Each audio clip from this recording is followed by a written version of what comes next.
Je vais afficher maintenant une troisième vision de ma fonction sous la forme d'un tableur, d'un tableau de valeurs en fait, en faisant affichage, tableur, et j'ai une quatrième zone qui s'ouvre sur ma fenêtre. Alors à nouveau, n'hésitez pas à redimensionner vos fenêtres pour laisser plus d'espace, et j'ai ici un tableur donc qui est venu se rajouter.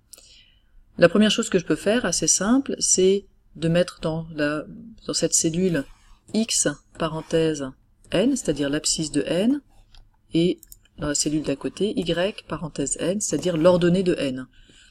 En faisant ça, quand je bouge d, je bouge n, et donc je modifie les valeurs de xn et de yn.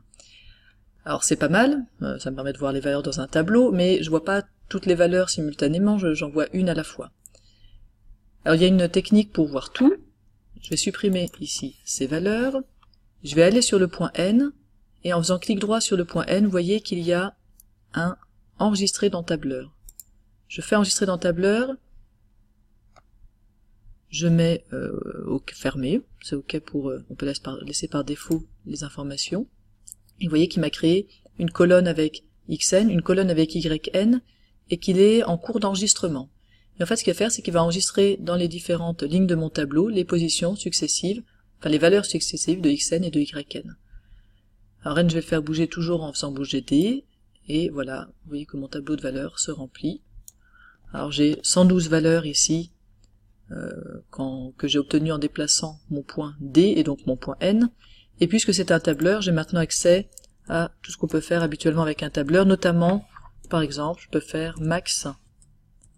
Alors le max de la colonne B pour, je crois qu'on va de B2 jusqu'à, donc B2, 2 points, B112,